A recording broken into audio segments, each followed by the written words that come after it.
కొద్ది సమయం దేవుని వాక్యాన్ని మనం ధ్యానించుకుందాం. పరిశుద్ధ గ్రంథంలో నుండి ఆదికాండము 29వ అధ్యాయము 31-32 వచనాలని చదువుకుందాం. యాకోబు రాహేలును కూడెను, మరియు అతడు లేయా కంటే రాహేలును బహుగా ప్రేమించి అతనికి మరి 7 ఏండ్లు కొలువు చేశాను. లేయా ద్వేషింపబడుట యెహోవా చూచి ఆమె గర్భము తెరిచెను. రాహేలు గొడ్రాలై ఉండెను. ఆదికాండము 29వ అధ్యాయము దాంట్లో ఉన్న వాక్య భాగాన్ని గడిచిన వారు మనం ధ్యానించాం. యాకోబు తన మామయ్య అయిన లాబాను ఇంటి యొద్ద 14 సంవత్సరాలు ఆయన పని చేశాడు. 14 సంవత్సరాలకు ప్రతిఫలముగా లాబాను యొక్క 2 కుమార్తెలు యాకోబునకు ఇవ్వబడ్డారు. యాకోబును వారు వివాహం చేసుకున్న తరువాత దేవుడు లేయా విషయంలో చేసిన కార్యాలు ఇక్కడ రాయబడ్డాయి. మనము గడిచిన వారం కూడా ధ్యానించాము. లేయా యాకోబు చేత ద్వేషింపబడుట, రాహేలు ప్రేమించబడుట.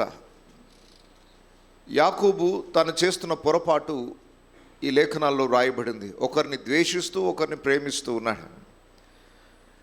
యాకోబు పక్షపాతం చూపిస్తున్నా దేవుడు మాత్రము ఆ పరిస్థితిని చూస్తూ ఎవరు ద్వేషింపబడుతున్నారో, ఎవరు నలిగిపోతున్నారో, ఎవరి హృదయాలు వేదనతో ఉన్నాయో దేవుడు మాత్రం చూస్తూనే ఉన్నాడు. ప్రత్యేకంగా 31వ వచనంలో చూస్తే, లేయా ద్వేషింపబడుట యెహోవా చూచి ఆమె గర్భము తెరిచెను, రాహేలు గొడ్రాలై ఉండెను. ఆ 2 స్త్రీల విషయములో దేవుడు చేసిన కార్యాలను గురించి మనం ఇప్పుడు ధ్యానించబోచున్నాం. యాకోబు నిర్లక్ష్యం చేసిన దేవుడు నిర్లక్ష్యం చేయలేదు. లేయా ద్వేషింపబడుట యెహోవా చూచి, భూమి మీద జరుగుచున్న ప్రతి కార్యాలని దేవుడు చూస్తున్నాడు అని ఈ వాక్యం మనకు జ్ఞాపకం చేస్తుంది. దేవుడు చూస్తూ ఏం చేస్తాడు అంటే ఆ సమస్యకి పరిష్కారం ఏంటో ఖచ్చితంగా ఆయన జోక్యం చేసుకుంటాడు.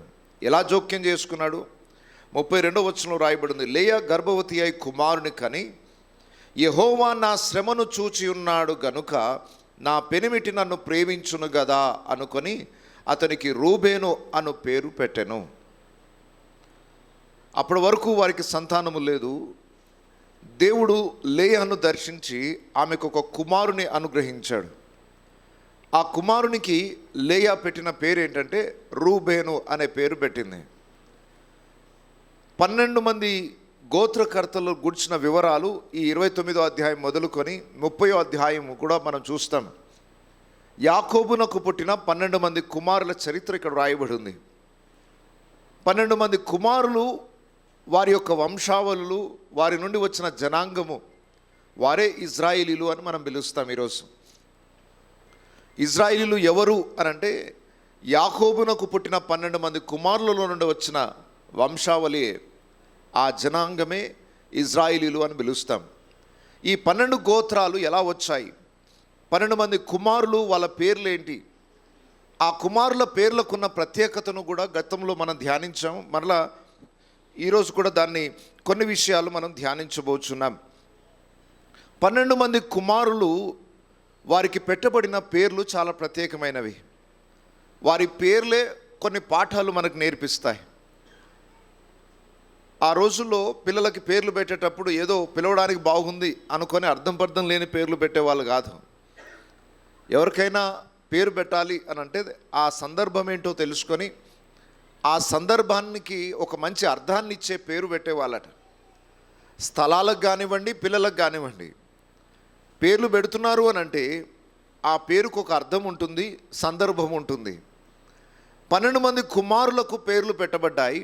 ఒక్కొక్క కుమారుని పేరు ఒక్కొక్క సందర్భాన్ని జ్ఞాపకం చేసి ఒక్కొక్క ఆత్మీయ పాఠాన్ని మనకు నేర్పిస్తుంది. 12 మంది కుమారులను గురించి మనం ధ్యానించబోతున్నాము. 12 మంది కుమారుల పేర్లు ధ్యానించబోతున్నాము. దీంట్లో నుండి చాలా లోతైన సత్యాలు కూడా ఉన్నాయి. అవకాశాన్ని బట్టి, పరిస్థితిని బట్టి నేను తర్వాత వివరిస్తాను. ఈ 12 మంది కుమారుల పేర్లు చాలా ప్రాముఖ్యమైనవి.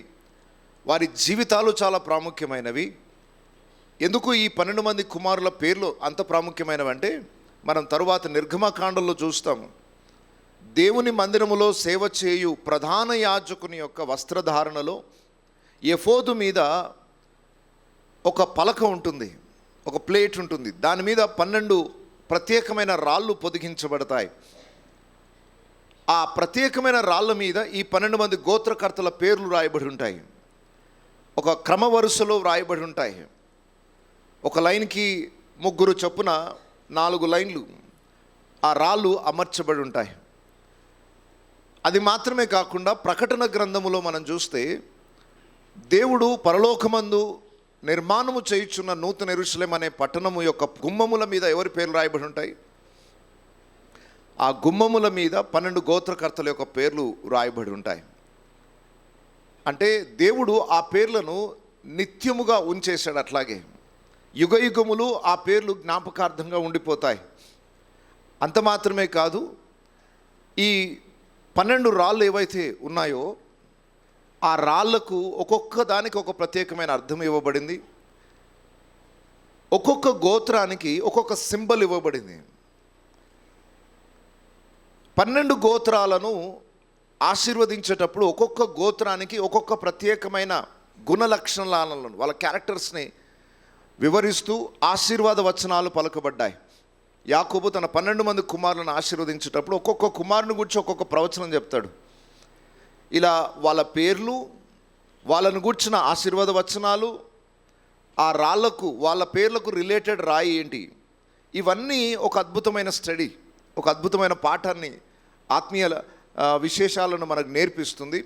వాటిని సమయం అవకాశం ఉన్నప్పుడు వాటిని ధ్యానిద్దాం. కానీ ప్రస్తుతం అంత డీప్ రీసెర్చ్ లోపల మనం ఇప్పుడు వెళ్ళట్లేదు.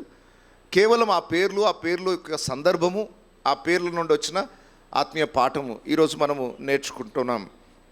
మొట్టమొదటి కుమారుని పేరేంటి? రూబేను. రూబేను అనగా బిహోల్డ్ ఎ సన్, కుమారుని చూడుము అనే అర్థాన్ని ఇస్తుంది. లేయా ఎందుకు ఈ పేరు పెట్టింది అని అంటే అక్కడ ఒక సందర్భం రాయబడి ఉంది.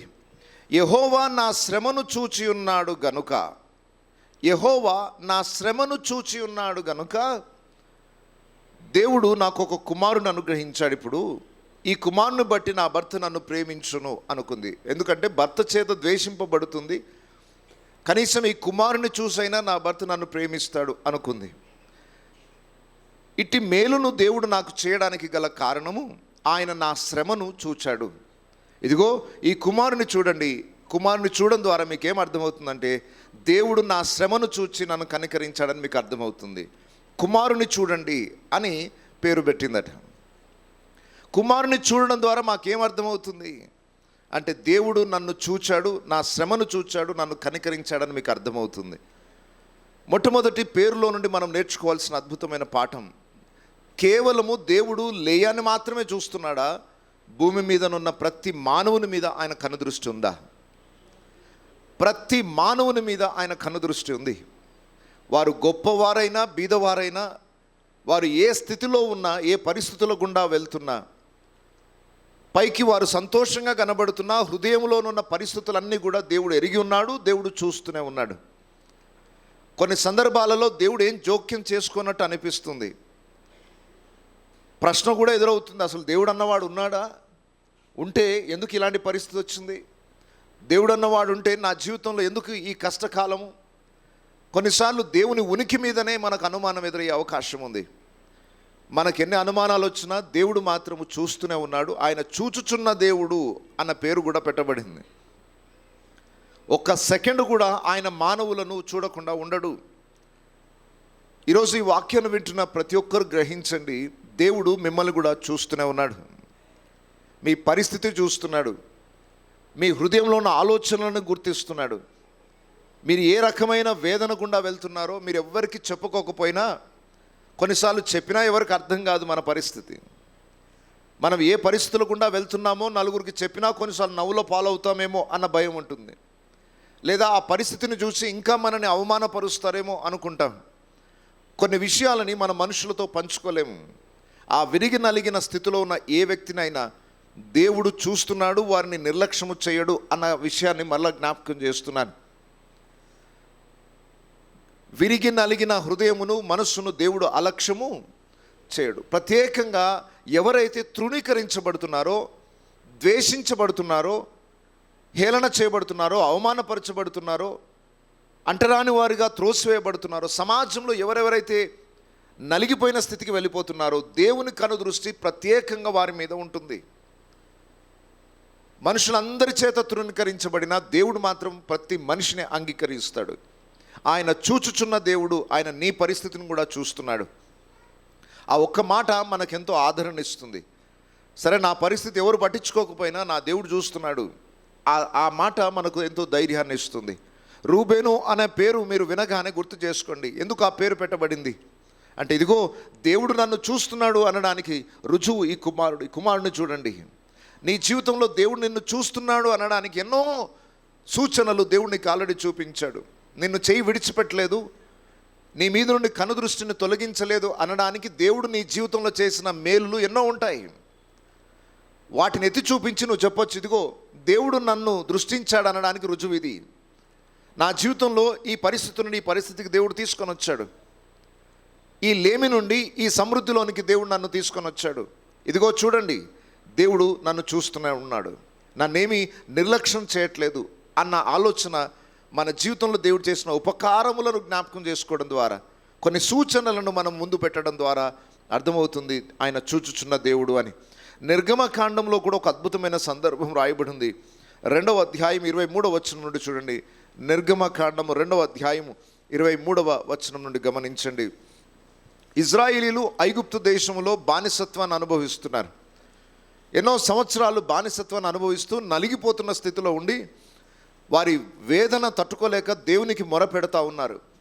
దేవుడు వారి మొరలను విని వారి పరిస్థితిని చూచినట్టుగా మనకి ఈ లేఖనాలు జ్ఞాపకం చేస్తున్నాయి. నిర్గమకాండం 2వ అధ్యాయం 23వ వచనం నుండి చూడండి. అలాగున అనేక దినములు జరిగిన మీదట ఐగుప్తు రాజు చనిపోయాను. ఇజ్రాయేలులు తాము చేయుచున్న వెట్టి పనులను బట్టి నిట్టూర్పులు విడుచుచు మొరపెట్టుచుండగా తమ వెట్టి పనులను బట్టి వారి పెట్టిన మొర దేవుని యొద్దకు చేరెను. కాగా దేవుడు వారి మూలుగుని విని అబ్రహాము, ఇస్సాకు, యాకోబులతో తాను చేసిన నిబంధనను జ్ఞాపకము చేసుకునెను. దేవుడు ఇజ్రాయేలును చూచెను, దేవుడు వారి యందు లక్ష్యముంచెను. 25వ వచనం ప్రత్యేకంగా జ్ఞాపకం పెట్టుకోండి. దేవుడు ఇజ్రాయేలీయులను చూచెను, దేవుడు వారి యందు లక్ష్యముంచెను.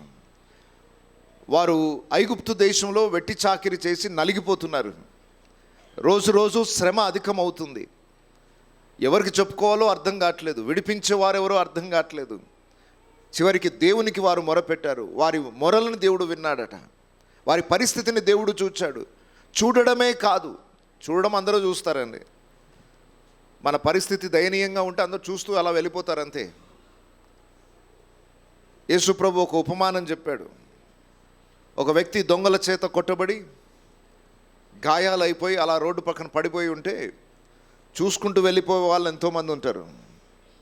ఒక యాజకుడు, ఒక లేవీయుడు చూస్తూ అలా వెళ్ళిపోయారు అంతే. ఈ లోకంలో ఎంతోమంది మనల్ని చూస్తూ వెళ్ళిపోయే వాళ్ళు ఉన్నారు. ఆ విధంగా దేవుడు చూడడు. ఆయన మనల్ని చూచుచున్నాడు అంటే అర్థం ఏంటంటే మన మీద లక్ష్యం ఉంచుచున్నాడు.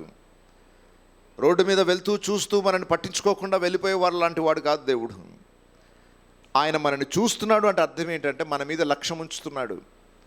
మన పరిస్థితులను ఆయన మెరుగుపరచడానికి ఇష్టపడుతున్నాడు. ఇజ్రాయేలీలు ఎన్నో సంవత్సరాలు ఐగుప్తు బానిసత్వంలో నలిగిపోవడం దేవుడు చూచి వారిని కనికరించి వారిని విమోచించే ఏర్పాటు చేశాడు. వారిని విమోచించడానికి ఒక నాయకుని సిద్ధపరిచాడు. మోషే అనే నాయకుని దేవుడు ఏర్పరచుకొని వారి దయనీయమైన స్థితి నుండి వారిని బయటికి తీసుకొని రావడానికి దేవుడు అద్భుతమైన ప్రణాళికను వేశాడు. ఈరోజు మన జీవితాల్లో కూడా మన ప్రతి పరిస్థితిని ఆయన చూస్తున్నాడు. అది ఏ రకమైన ఇబ్బందుల గుండా మనం వెళ్తున్నా కొంతకాలం అయితే ఆ మార్గం గుండా వెళ్ళాల్సిందే. దయచేసి గమనించండి, ఏ సమస్య రాకుండా చేయడు దేవుడు. మనం సమస్యల గుండా వెళ్తూ ఉండగా కొంత సమయం దేవుడు మౌనంగా ఉంటాడు. ఆ మార్గం గుండా వెళ్తూ ఉండగా దేవుడు నన్ను చూస్తున్నాడు అనే గ్రహింపు మనకు వచ్చేటట్టుగా దేవుడు చేస్తాడు. కొంత సమయం వరకు దేవుడు నన్ను చూడట్లేదు, దేవుడు నన్ను పట్టించుకోవట్లేదు, అసలు దేవుడు అన్నవాడు ఉన్నాడా అనే ప్రశ్న ఎదురవుతుంది.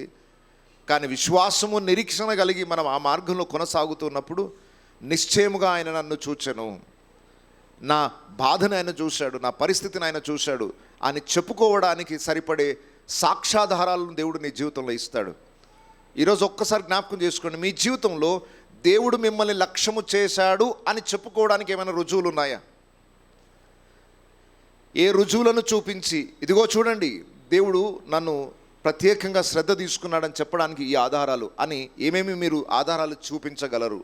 ఖచ్చితంగా ప్రతి వ్యక్తి జీవితంలో కొన్ని సూచనలు చూపించడానికి ఆధారాలను దేవుడు తప్పకుండా ఇచ్చే ఉంటాడు. అవేంటో గుర్తించండి, వాటిని బట్టి దేవునికి మహిమ చెల్లించండి. సో మొదటి కుమారుడు రూబేను పుట్టాడు.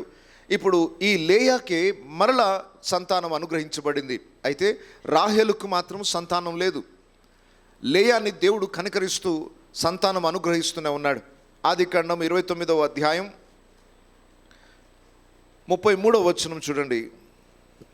ఆమె మరలా గర్భవతి అయి కుమారుని కని, నేను ద్వేషింపబడుతున్న సంగతి యెహోవా విన్నాడు గనుక ఇతన్ని కూడా నాకు దయచేసననుకుని అతనికి షిమ్యోను అని పేరు పెట్టెను. రైట్. రెండవ కుమారుడు పుట్టాడు. ఆ కుమారునికి షిమ్యోను అని పేరు పెట్టిందట. షిమ్యోను అని అంటే అర్థం ఏంటంటే ఆలకించుట, వినుట, టు హియర్ అని అర్థం అన్నమాట. దేవుడు నన్ను చూడడమే కాదు, నేను ద్వేషించబడుట ఆయన విని ఉన్నాడు. నీ గురించి అందరు ఏం మాట్లాడుకుంటున్నారో కూడా వింటాడు ఆయన. నిన్ను నిందించిన వారి మాటలను కూడా వింటున్నాడు. నీ హృదయాన్ని గాయపరిచిన వ్యక్తుల యొక్క మాటలు కూడా విన్నాడు. ఏ కారణాన్ని బట్టి నువ్వు గాయపరచబడుతున్నావు, ఏ మాటలు నిన్ను వేదన గురి చేశాయో దేవుడు వాటిని వింటూ ఉన్నాడు. కొంతమంది మనని దూషించి మేమేం అనలేదండి అంటారు. మన హృదయాలు గాయమైపోతాయి, కానీ వాళ్ళు అంటారు మేమేం అనలేదు. అలాగని మనుషులు అని మాట తిప్పేయచ్చేమో. మనుషుడు పలికిన ప్రతి మాటని దేవుడు వింటూనే ఉన్నాడు. ప్రత్యేకంగా మన హృదయాలు ఏ మాటల చేత గాయపరచబడుతూ ఉన్నాయో, ఎవరెవరు మనని ద్వేషిస్తున్నారో వారి మాటలని దేవుడు వింటున్నాడు, రికార్డ్ చేసుకుంటూనే ఉన్నాడు. దేవుడు చూడడమే కాదు, దేవుడు వినుచున్న దేవుడు అని. ఆయన చూచుచున్న దేవుడే మాత్రమే కాదు, ఆయన వినుచున్న దేవుడు కూడా. ఆయన కళ్ళుండి చూడని దేవుడు కాదు, చెవులుండి వినని దేవుడు కాదు. ఆయన కళ్ళు చెవులు అనగా ఆయన దృష్టించే దేవుడు, ఆలకించే దేవుడు. ఆ కుమారునికి అద్భుతమైన పేరు పెట్టింది. దేవుడు నా పరిస్థితిని గూర్చి చూడడమే కాదు, నేను ద్వేషింపబడుట విని ఉన్నాడు గనుక ఈ కుమారునికి షిమ్యోను అను పేరు పెట్టిందట. సో రెండో విషయం మనం నేర్చుకోవాల్సింది ఏంటంటే, నీ పరిస్థితిని చూచుచున్న దేవుడు, నువ్వు ఏ విధంగా మనుషుల చేత నిందించబడుతున్నావు, ద్వేషింపబడుతున్నావు, దూషింపబడుతున్నావు, అవి కూడా దేవుడు వింటున్నాడు. నువ్వు మౌనంగా ఉండి వాటిని సహిస్తూ ముందుకు వెళ్ళడమే తప్ప నువ్వేమీ దానికి తిరిగి స్పందించాల్సిన అవసరం లేదు. యేసు ప్రభు శిలువ మీద వేలాడబడుచున్నప్పుడు మనుషులందరూ ద్వేషించారు. రోడ్డు మీద వెళ్తున్నవాడు కూడా హేళన చేసుకుంటూ వెళ్ళాడు, కానీ ఆయన నోరు తెరవలేదు అని రాయబడింది. ఆయన మౌనముగా ఉండి వాటన్నిటిని సహించాడు.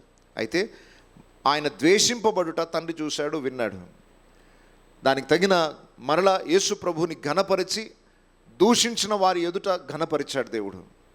యేసు ప్రభు శిలువ మీద వేలాడబడుతున్నప్పుడు అపహాస్యం చేశారు. నువ్వు యూదులకు రాజు అయితే దిగిరా, నువ్వు దేవుని కుమారుడు అయితే దిగిరా. మూడో రోజు తిరిగి లేపబడిన తర్వాత వాళ్ళు అదే మాట పలకగలరా? ఎవరెవరైతే ద్వేషించారో, దూషించారో, అపహాస్యం చేశారో వారందరూ నోటి మీద వేలేసుకునేటట్టు చేశాడు దేవుడు. దేవుడు నీ జీవితంలో ఎక్కడెక్కడైతే నువ్వు ద్వేషింపబడుతున్నావో ఆ మాటలను దేవుడు వింటున్నాడు. నువ్వేం రికార్డ్ చేసుకొని ఫోన్లో రికార్డ్ చేసుకొని ప్రూఫ్స్గా పెట్టుకోవాల్సిన అవసరం ఏం లేదు. కొంతమంది ఏం చేస్తారంటే, చూసారా వాళ్ళు నన్ను ఎంత మాట అన్నారో, రికార్డ్ చూడండి. ఎవరు చూపిస్తారు? మీరు ఎవరు చూపించే ప్రయోజనం ఏంటి? వాళ్ళు నన్ను ఇలా అన్నారని చెప్పేసి ఎవరి దగ్గర తీసుకెళ్ళిపోయి మీరు కేసు పెడతారు. వాళ్ళు ఇలా ద్వేషించారు, వీళ్ళు ఇలా నన్ను తిట్టారు, ఇలా అపహాస్యం చేశారు, మీరు ఎవరు చెప్పినా ప్రయోజనం లేదు, రికార్డ్ చేసుకున్నా ప్రయోజనం లేదు. దాన్ని వినుకుంటూ బాధపడడం తప్ప ఇంకా చేసేదేమి ఉండదు. కానీ దేవుడు వింటే పరిష్కారం జరుగుతుంది. నీ పరిస్థితిని దేవుడు చూడడమే కాదు, నిన్ను గూర్చి మాట్లాడుతున్న మాటలను కూడా దేవుడు వింటున్నాడు. అది రెండవ కుమారుని పేరు. దయచేసి గుర్తుపెట్టుకోండి, 12 మంది గోత్రకర్తల పేర్లు మీరు గుర్తుపెట్టుకోవాలి.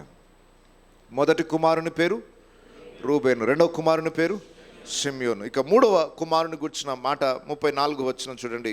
ఆమె మరలా గర్భవతి అయి కుమారుని కని, తుదకు ఈసారి నా పెనిమిటి నాతో హత్తుకొని ఉండును, అతనికి 3 కుమారులు కంటెననుకొనెను, అందుచేత అతనికి లేవి అని పేరు పెట్టెను. మూడవ కుమారుడు జన్మించాడు. ఆ మూడవ కుమారునికి లేవి అనే పేరు పెట్టిందట.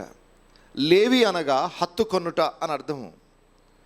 ఎందుకు ఆ పేరు పెట్టిందనంటే, కనీసం ఈ మూడో కుమారునైనా చూచి నా భర్త నన్ను హత్తుకుంటాడేమో, ఇప్పటి వరకు నేను ద్వేషింపబడుతున్నాను, ఇక ఆయన నన్ను హత్తుకుంటాడేమో అన్న ఆశతో లేవి అనే పేరు పెట్టింది.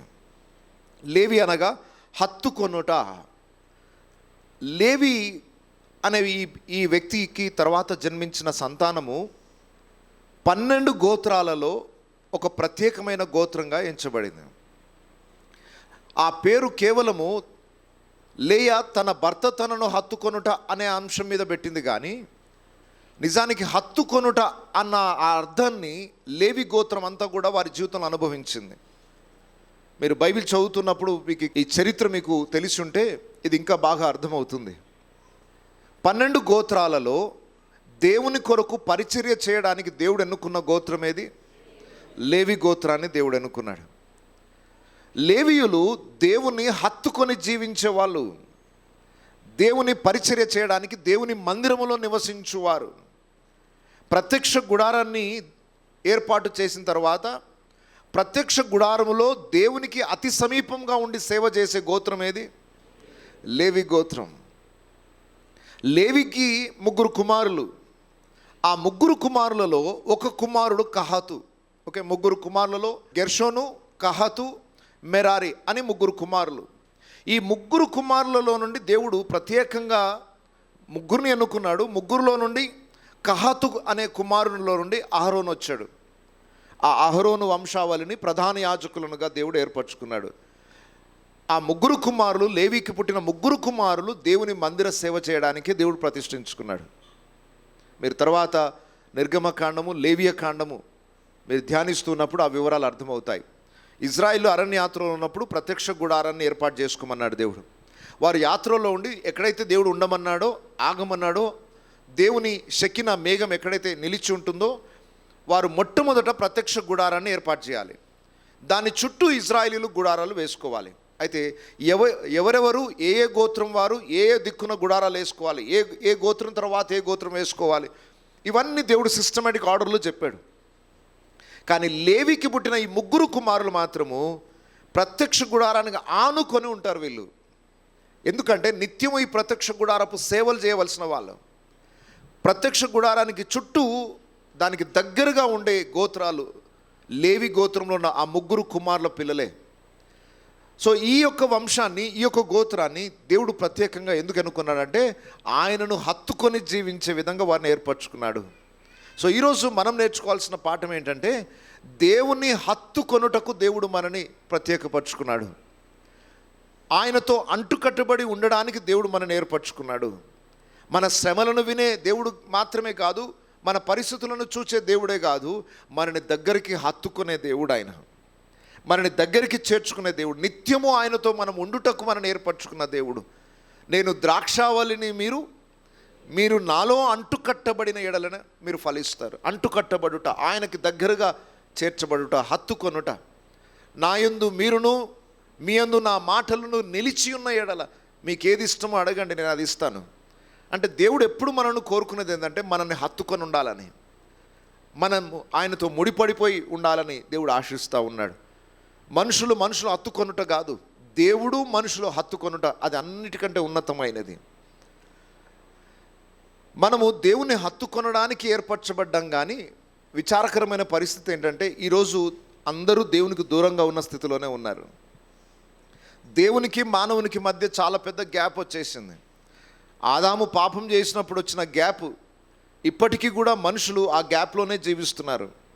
యేసు శిలువ యాగము ద్వారా ఆ గ్యాప్ని తొలగించి, పాపం అనే అడ్డుగోడను తొలగించి, మధ్యలో ఉన్న అగాధాన్ని తీసివేసి మధ్యలో ఒక బ్రిడ్జ్ చేసి, క్రీస్తు ద్వారా మనమందరం తిరిగి తండ్రితో ఏకము కావాలని తండ్రి ఆశించాడు. యేసు ప్రభు యొక్క శిలువ యాగం ద్వారా మనకెంత ఆయనని హత్తుకోవడానికి అవకాశాలు కల్పించినా మనుషులు దేవునికి దూరంగానే జీవిస్తున్నారు, కానీ దేవుని హత్తుకొనలేకపోతున్నారు. లేవి అన్న పేరు గుర్తు రాగానే మన ఆత్మీయ జీవితానికి నేర్చుకోవాల్సిన ఒక పాఠం, నేను నిజంగా దేవుని హత్తుకొని ఉన్నానా? ఈరోజు ఎవరికి వాళ్ళు ఒక్కసారి ప్రశ్నించుకోండి, దేవునికి మీకు మధ్య ఎంత డిస్టెన్స్ ఉంది? ఈరోజు ఆయన పక్కనే ఉన్నాడు, ఆయనను హత్తుకొని నేను ఉన్నాను అని అనగలరా? లేదా చాలా డిస్టెన్స్ ఏర్పడిందండి ఈ మధ్య, ఎక్కువ రోజులు చాలా కాలమైంది మాట్లాడక. మనకు కొంతమంది స్నేహితులు ఉంటారు, బంధువులు ఉంటారు, క్లాస్మేట్స్ ఉంటారు. కొన్ని సంవత్సరాల వరకు చాలా క్లోజ్గా ఉంటాం. ఏదో పరిస్థితిని బట్టి మనం ట్రాన్స్ఫర్ అయిపోయో, స్థలాలు మారిపోయో, పరిస్థితులను బట్టి కొంచెం దూరం అవుతాం. ఫోన్ కాంటాక్ట్ కూడా లేదు. ఎప్పుడైతే ఒక 2 సంవత్సరాలు 3 సంవత్సరాలు వాళ్ళతో మాట్లాడకుండా వదిలేసామో డిస్టెన్స్ పెరిగిపోతుంది. వాళ్ళకు ఒక 10 సంవత్సరాలు అయిందంటే కనీసం వాళ్ళ ఫేస్ను కూడా గుర్తుపట్టలేము. ఇక వాళ్ళు హలో అన్నా కూడా ఎవరితో ఈ స్వరం ఎక్కడో విన్నట్టుందే అంటామే, కానీ నాకు సమీపస్తుడు కదా అనే ఆలోచన రాదు.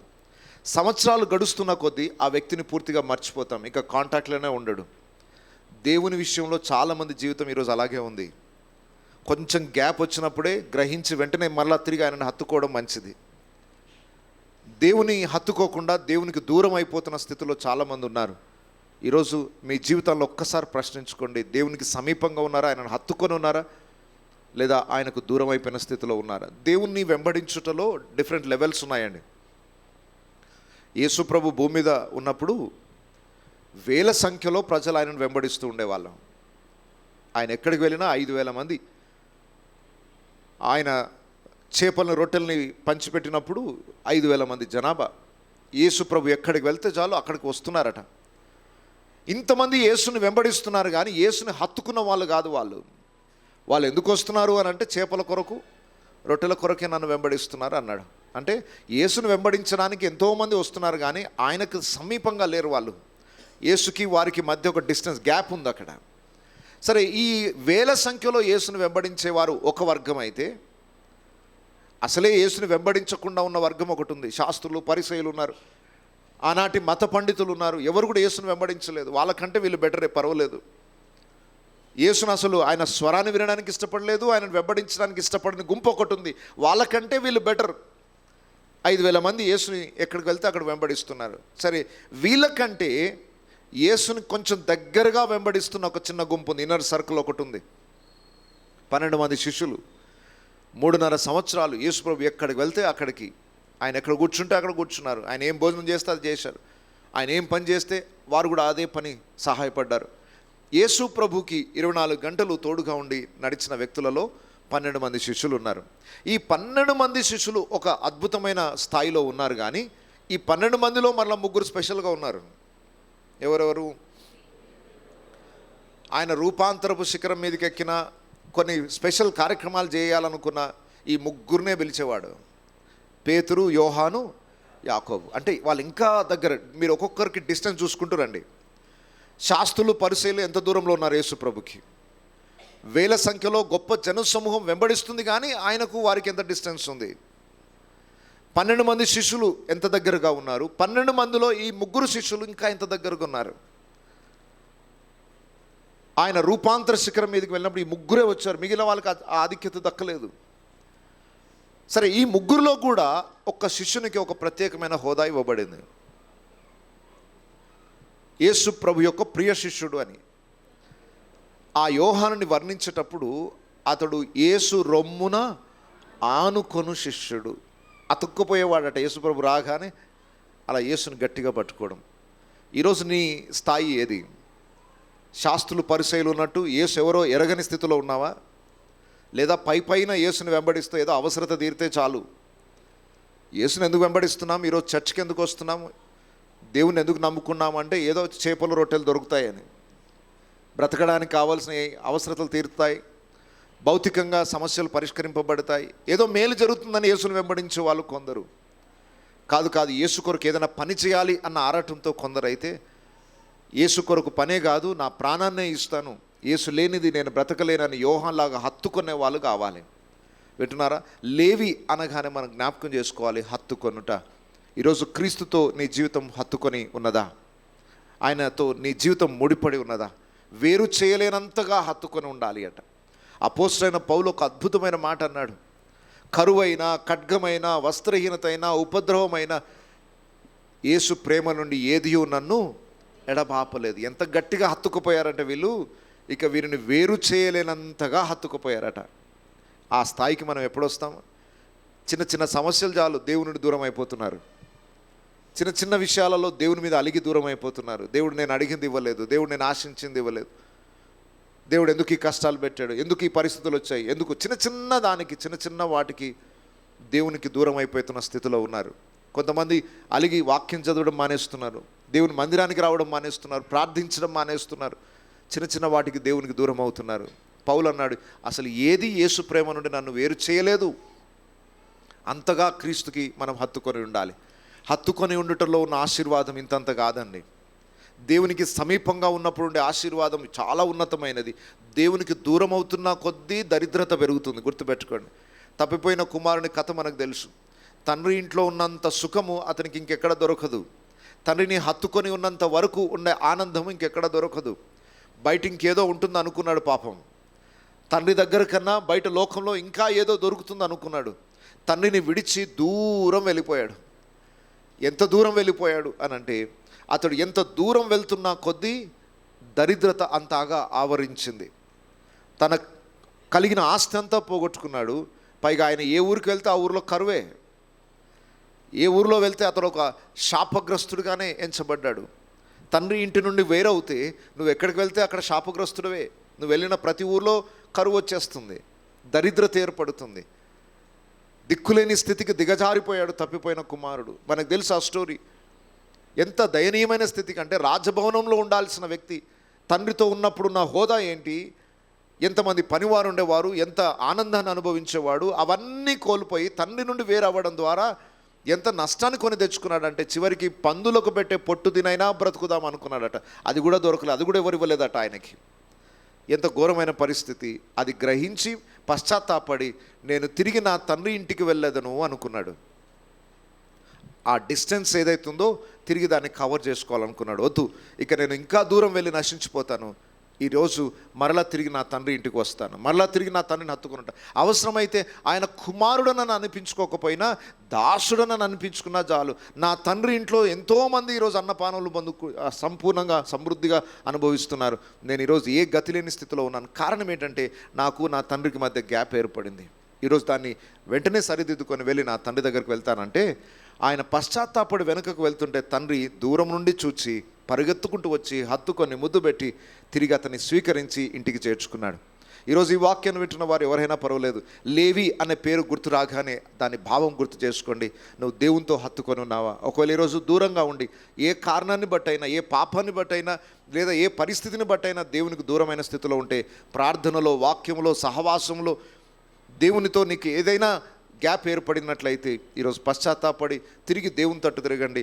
లేవి గోత్రము దేవుని మందిరానికి హత్తుకున్నట్లుగా, ఆయన శిష్యులలో యోహాను ఆయన రొమ్మున ఆనుకున్నట్టుగా, పౌలు విడదీయలేనంత దేవుని యొక్క ప్రేమను అనుభవించినంతగా ఈరోజు మనం అందరం కూడా క్రీస్తుతో హత్తుకొని క్రీస్తుతో పాటు చివరి శ్వాస వరకు యాత్ర చేసి నిత్యత్వంలో యుగయుగములు ఆయనతో కలిసి జీవించాలన్నదే ఆయన కోరిక. రేపు పరలోక రాజ్యంకి వెళ్ళినప్పుడు ఆయన మనతో యుగయుగములు జీవించబోతున్నాడు. ఇక ఆ సహవాసాన్ని ఎవరు వేరు చేయలేనంత ఇంకా ఉన్నతమైన అనుభవంలోనికి మనం ఎదగబోతున్నాం. సో భూమి మీద ఉన్నంత వరకు ఆయన లేకుండా, ఆయనకు వేరై మనం ఏమీ చేయలేము. చాలా స్పష్టంగా యేసుప్రభు చెప్పాడు, నాకు వేరై ఉండి మీరు ఏమీ చేయలేరు. ఆయనలో అంటుకట్టబడితేనే ఆశీర్వాదం, ఆయనకు దూరం అవుతే దరిద్రత. నీకేది కావాలో ఎన్నుకోవచ్చు. మరొక కుమారుడు జన్మించాడు. 35వ వచనం.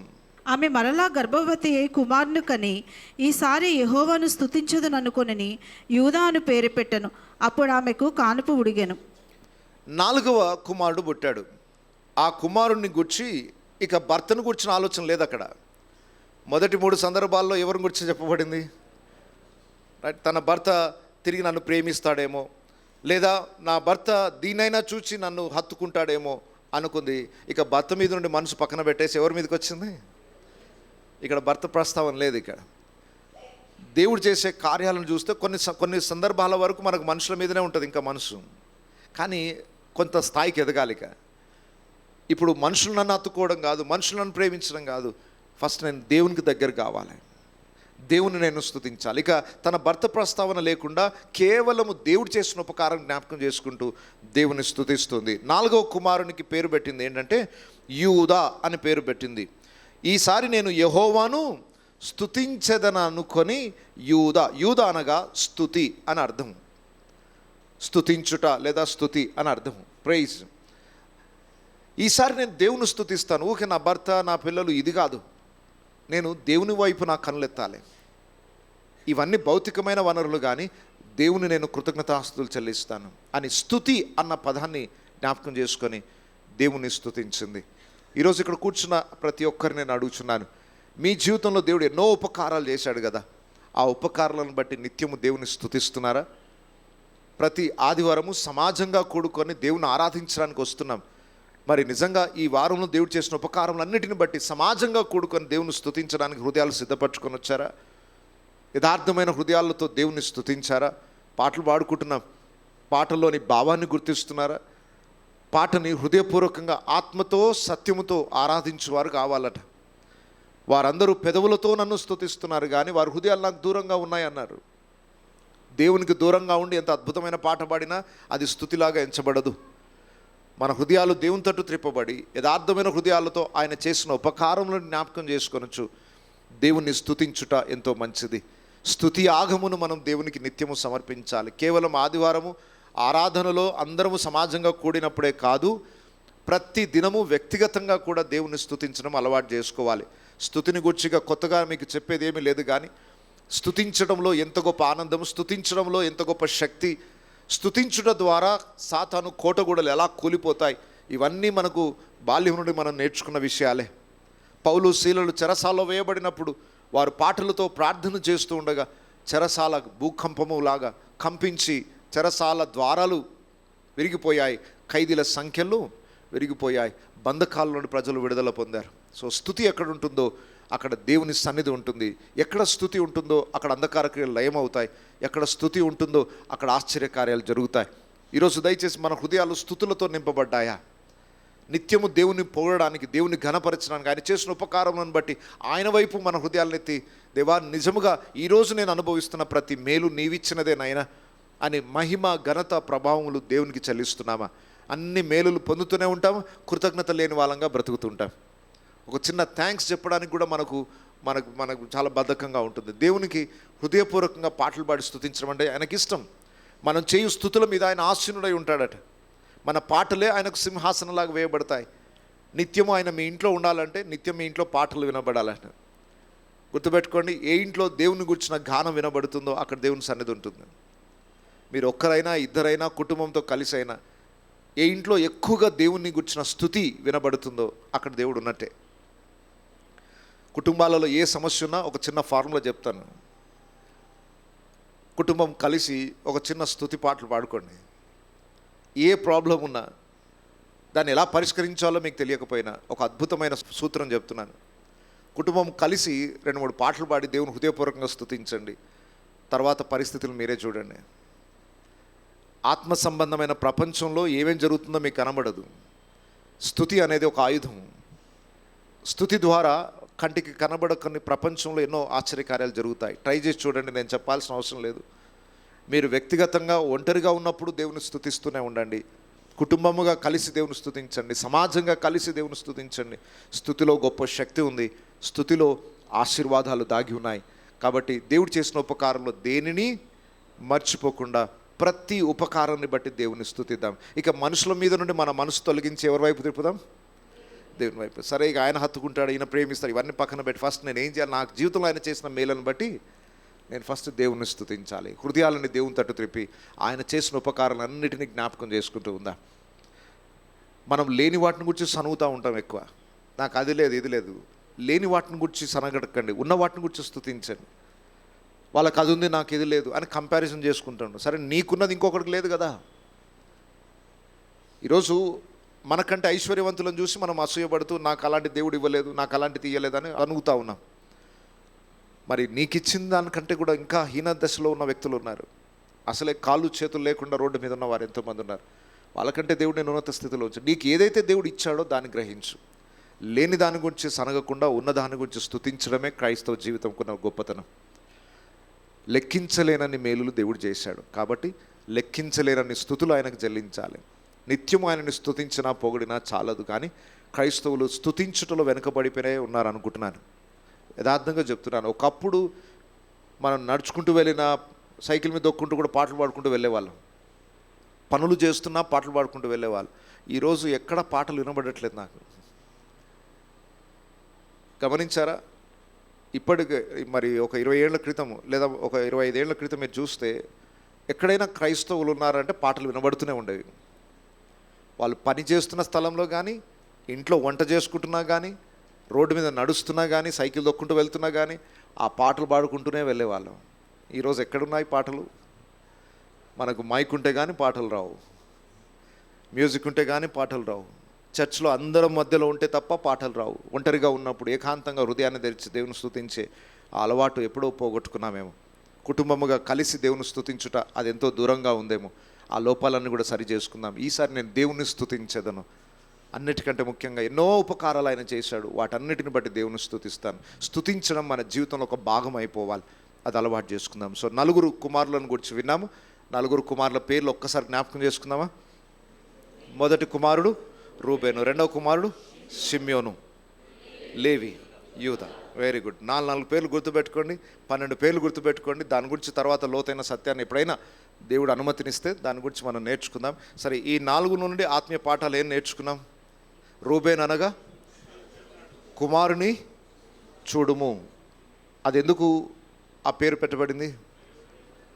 దేవుడు నన్ను చూచాడు, నా శ్రమను చూచాడు, ఇదిగో నా కుమారుని చూస్తే మీకు అర్థమవుతుంది. రెండవది, దేవుడు నేను ద్వేషింపబడుట విని ఉన్నాడు. నా గురించి ఎవరెవరు ఏమేమి మాట్లాడుకుంటున్నారో, నా చాటును ఎవరెవరు మాట్లాడుకుంటున్నారో, నాకు హాని కలుగజేయాలని ఎవరెవరు మాట్లాడుకుంటున్నారో అన్నీ వింటున్నాడు ఆయన, అన్నీ వింటున్నాడు. దేవుడు నీ పరిస్థితిని గురించి ఎవరెవరు ఏమేమి మాట్లాడుకుంటున్నా విన్నాడు. కాబట్టి విన్న దేవుడు మౌనంగా ఉంటాడా? ఖచ్చితంగా దానికి తగిన మేలు సంరక్షణ మనకు తప్పకుండా అనుగ్రహిస్తాడు. మూడవది, హత్తుకొనుట. లేవి అనగా హత్తుకొనుట. ఆ గోత్రాన్ని దేవుడు ప్రత్యేకంగా హత్తుకున్నాడు. వాళ్ళు దేవుని హత్తుకొని ఉండాలని కోరుకున్నారు. మీరు తర్వాత ప్రత్యక్ష గుడారాన్ని గురించి నా సబ్జెక్ట్ మీరు ధ్యానిస్తున్నప్పుడు అర్థమవుతుంది. ఈ లేవికి పుట్టిన 3 కుమారులకు ఒక్కొక్కరికి ఒక్కొక్క రెస్పాన్సిబిలిటీ ఇచ్చాడు. ఒక 3 కుమారులలో గెర్షోను అనే కుమారుడు, వాళ్ళు మందిరానికి సంబంధించిన కొన్ని ఉపకరణాలను మోయడానికి వాళ్ళకు మాత్రమే పర్మిషన్. కహతు కుటుంబంలో నుండి వచ్చిన వాళ్ళలో లేవి కుమారులలో, కహతు కుమారులో నుండి అహరోను వచ్చాడు. వాళ్ళని యాజక గోత్రానికి స్పెషల్గా ఎన్నుకున్నాడు. ఇలా ఒక్కొక్క కుమారుని మందిరానికి సంబంధించిన సేవకు వాళ్ళని మాత్రమే ప్రత్యేకపరుచుకున్నాడు. మీరు తర్వాత ధ్యానిస్తూ ఉంటే వాళ్ళ జీవితాలు ఏంటో, వాళ్ళ పరిచర్య ఏంటో మీకు తెలుస్తుంది. అలా హత్తుకొని జీవించే గొప్ప భాగ్యాన్ని ఈరోజు మనందరికి ఇచ్చాడు. రాజులైన యాజక సమూహముగా మనని చేశాడు. ఆనాడు ఉట్టి లేవీలకే దక్కింది ఆ భాగ్యం, ఈరోజు మనందరికీ దక్కుతుంది క్రీస్తు ద్వారా. ఓకే, 4వ విషయం, యూదా అనగా స్తుతి. ఈసారి మాత్రం నేను దేవుని స్తుతి. ఏదేమైనా ఫస్ట్ హృదయంలో దేవునికి స్తుతి ఆరాధన నేను చెల్లించాలి. హృదయపూర్వకమైన మహిమ ఘనత దేవునికి చెల్లించాలి. ఈ 4 పనులు ఈరోజు నుండి ఆచరణలో పెట్టండి. దేవుడు చూస్తున్నాడు, దేవుడు వింటున్నాడు. దేవుని హత్తుకొని నేను జీవించాలి, ఎల్లప్పుడూ దేవుని స్తుతించాలి. ఈ 4 పాఠాలు ఆచరణలో పెట్టండి. తర్వాత మిగిలిన పాఠాలు మనం నేర్చుకుందాం. అందరం కూడా తలలు వంచుదాం, కళ్ళు మూసుకుందాం.